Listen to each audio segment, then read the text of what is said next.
Hello everyone, welcome back to our own channel keep creating. दोस्तों, आज जिस portfolio की हम रिव्यू करेंगे वो करीबन 45,000 रुपए के आसपास की है। उसमें टोटल इन्वेस्टमेंट करीबन 35,000 की है और टोटल उसकी करंट इन्वेस्टमेंट की वैल्यू 45,600 के आसपास है।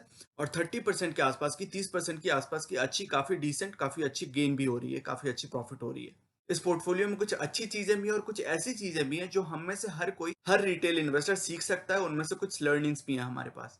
तो चलिए इस पोर्टफोलियो की कुछ डिटेल्स को देखते हैं।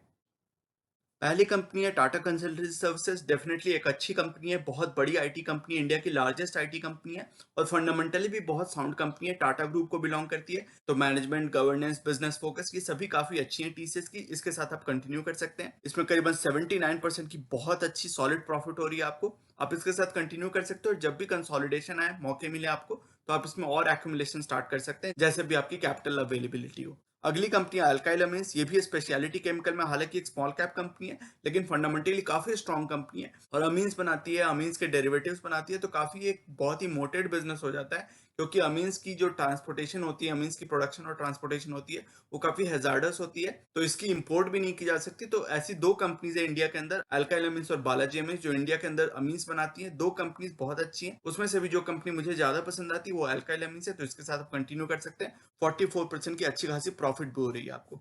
अगली कंपनी है बैंक ऑफ बड़ौदा। तो बैंक ऑफ बड़ौदा एक पब्लिक सेक्टर बैंक है, पीएसबी है। इसमें मैं बहुत ज्यादा इन्वेस्टमेंट करना बहुत पसंद नहीं करता। बाकी सारे जो पब्लिक सेक्टर बैंक हैं उन सभी में मैं इन्वेस्ट करना पसंद नहीं करता। एक केवल आप अगर इन्वेस्टमेंट करना चाहते हैं तो एसबीआई को पिक कर सकते हैं, लेकिन वो भी उन इन्वेस्टर्स के लिए सूटेबल है जिनकी पोर्टफोलियो साइज काफी बड़ी है। तो मुझे लगता है कि बैंक ऑफ बड़ौदा से आपको एग्जिट कर देना चाहिए। लॉन्ग टर्म पोटेंशियल मुझे नहीं दिखती है इसमें।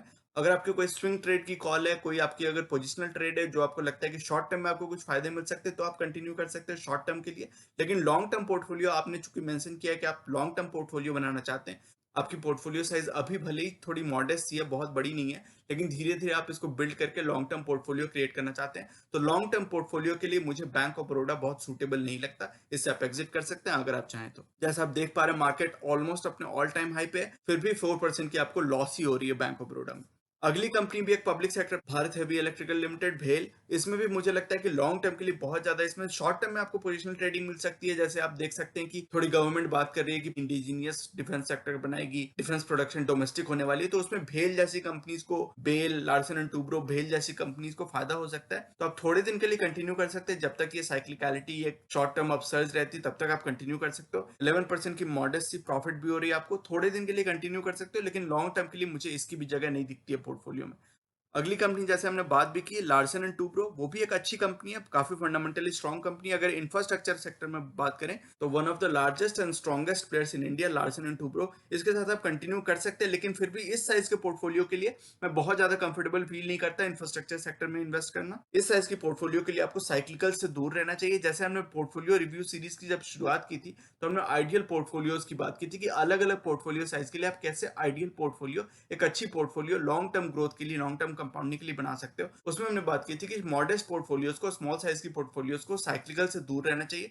तो ये भी एक साइक्लिकल इंडस्ट्री है, इंफ्रास्ट्रक्चर इंडस्ट्री, इससे आपको दूर रहना चाहिए। अभी आपकी जो पोर्टफोलियो साइज है उसके लिए मेरी ये राय है। अगली कंपनी है गोदरेज कंज्यूमर। ये भी एक एफएमसीजी सेक्टर में अच्छी कंपनी है, लेकिन इससे भी अच्छे FMCG players, FMCG companies available हैं। आप HUL, Nestle, Marico, Tata consumer, ऐसी कंपनीज पे आप थोड़ा फोकस कर सकते हैं। आईटीसी भी एक अच्छी कंपनी है जो एफएमसीजी में अपनी धीरे धीरे पकड़ बढ़ा रही है। तो Godrej consumer is not a bad stock, इसके साथ आप कंटिन्यू कर सकते हो। लेकिन अगर आप कंसिडर करना चाहते हो तो बाकी सारे एफएमसीजी प्लेयर्स जो इससे थोड़े और स्ट्रॉन्ग प्लेयर्स हैं, उनको कंसिडर कर सकते हो।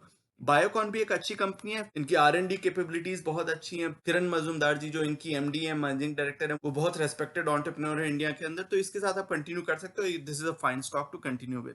हिंदुस्तान कॉपर एक काफी छोटी कमोडिटी प्लेयर है, मुझे लगता है कि इससे आपको निकल जाना चाहिए। कमोडिटी साइकिल अभी धीरे धीरे अपनी नियर पीक के पास पास आने लगा है। बहुत ज्यादा इसमें अपसाइड की पोटेंशियल मुझे दिख नहीं रही है, और लॉन्ग टर्म पोटेंशियल के लिए तो वैसे भी कमोडिटीज से मैं दूर रहने के लिए आपको कहता हूँ। और उसमें भी आपने हिंदुस्तान कॉपर जैसे छोटी कंपनी को चुना है, कोई टाटा स्टील जैसी कोई बड़ी स्ट्रॉन्ग प्लेयर को नहीं चुना है। तो मुझे लगता है कि हिंदुस्तान कॉपर से आपको निकल जाना चाहिए। अगली कंपनी है कोटक महिंद्रा बैंक। बीएफएसआई में एक बहुत अच्छी बैंकिंग और फाइनेंशियल सर्विसेज इंडस्ट्री में एक बहुत स्ट्रॉन्ग बैंक है, बहुत अच्छी रिटेल फोकस्ड की बैंक है। इसके साथ आप कंटिन्यू कर सकते हो, लेकिन इसमें एक्सपोजर आपने इतना कम लिया हुआ है। हालांकि आपको 46% का प्रॉफिट हो रहा है इसमें, लेकिन आपने केवल 1700 रुपए, केवल एक स्टॉक लिया हुआ है और उसकी एक्सपोजर अभी करीबन 1700 रुपए के आसपास है। तो बहुत ज्यादा एक्सपोजर है नहीं। तो मुझे लगता है कि या तो आपको इसमें एक्सपोजर बढ़ाना चाहिए या फिर इससे निकल जाना चाहिए। इतनी छोटी एक्सपोजर लेने का कोई मतलब नहीं है। अगली कंपनी भी एक साइक्लिकल सेक्टर से है, इंडिया सीमेंट्स। इसके बारे में भी मेरी वही राय है। ये एक चूंकि साइक्लिकल सेक्टर है और सीमेंट स्टॉक्स में ये थोड़ी छोटी कंपनी है, मिड कैप कंपनी है, तो मुझे लगता है कि इससे आपको निकल जाना चाहिए। बहुत कोई स्ट्रॉन्ग पोटेंशियल, बहुत कोई स्ट्रॉन्ग ग्रोथ की ट्रेजेक्ट्री मुझे नहीं दिखती है सीमेंट कंपनीज में।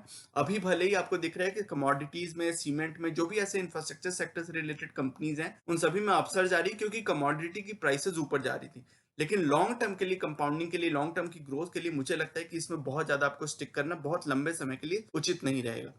अगली कंपनी है Mahindra and Mahindra. Auto sector में एक बहुत अच्छी कंपनी है, बहुत धाकड़ कंपनी है इंडिया के अंदर। लेकिन इसमें आपने एक्सपोजर इतना कम लिया हुआ, केवल 700-800 रुपए की एक्सपोजर है। उसमें 58% का भले ही आपको प्रॉफिट हो रहा है, लेकिन एक्सपोजर ही आपकी बहुत कम है। तो इसका भी कोई सेंस उतना बनता नहीं है। और ऊपर से ये क्वाजी साइक्लिकल सेक्टर से, ये भी ऑटो सेक्टर जो होता है वो क्वाजी साइक्लिकल सेक्टर होता है। इसमें भी थोड़ी साइक्लिकलिटी होती है depending on the economic environment.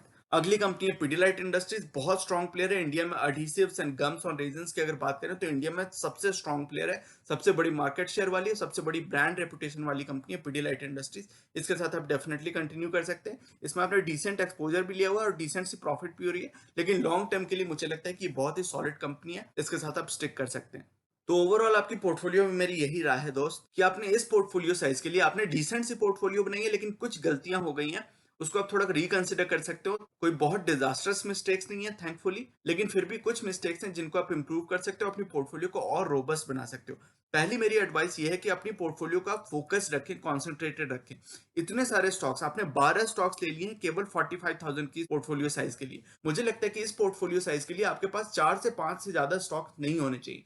Dhakad strong companies को सेलेक्ट करो, उन पे ज्यादा रिसर्च करो, उनके बिजनेस और पोटेंशियल के बारे में थोड़ा रिसर्च करो, कन्विक्शन डेवलप करो, और उन सभी में कॉन्सेंट्रेटेड बेट्स लो। तो इतनी सारी कंपनीज को आपको थोड़ा ट्रिम डाउन करना है, थोड़ा फोकस रखना है अपने पोर्टफोलियो को। 12 स्टॉक्स बहुत ज्यादा है इस पोर्टफोलियो साइज के लिए। तो वो पहली मेरी ओपिनियन है आपके पोर्टफोलियो के बारे में। दूसरी ओपिनियन ये है कि आपने बहुत सारे पब्लिक सेक्टर एंटरप्राइजेस में, बहुत सारे साइक्लिकल्स और पब्लिक सेक्टर बैंक्स में एक्सपोजर लिया हुआ है। एक तो बैंक ऑफ बड़ौदा को आप निकाल दो, भेल को निकाल दो, हिंदुस्तान कॉपर को निकाल दो, इंडिया सीमेंट्स जैसी साइक्लिकल कंपनी को निकाल दो। मुझे लगता है कि इस पोर्टफोलियो साइज के लिए, बिगनर पोर्टफोलियो आपकी चूंकि मॉडेस्ट पोर्टफोलियो साइज है, तो ऐसे साइक्लिकल्स और पब्लिक सेक्टर बैंक्स की जगह यहाँ पे नहीं बनती है। मुझे लगता है कि आपको उनसे एग्जिट कर जाना चाहिए। वहां से जो आपकी कैपिटल एलोकेशन है उसको आप रीएलोकेट करो अच्छे स्ट्रॉन्ग एवरग्रीन सेक्टर वाली कंपनीज में। जैसे कि आपने कोटक महिंद्रा पे एक्सपोजर लिया हुआ है, वो अच्छी कंपनी है। टीसीएस में आप एक्सपोजर बढ़ा सकते हो, अल्काइल एमिन्स में थोड़ी एक्सपोजर बढ़ा सकते हो। गोदरेज कंज्यूमर भी ठीक ठाक सा स्टॉक है। पिडिलाइट इंडस्ट्रीज डेफिनेटली एक बहुत एवरग्रीन कंपनी है, बहुत स्ट्रॉन्ग कंपनी है। तो मुझे लगता है कि इन सभी कंपनी में एक्सपोजर आप बढ़ा सकते हो। दूसरी कंपनी से कैपिटल एलोकेशन को निकाल के इन सभी कंपनीज में रीएलोकेट करो, इन पे कॉन्सेंट्रेशन और बढ़ाओ अपनी।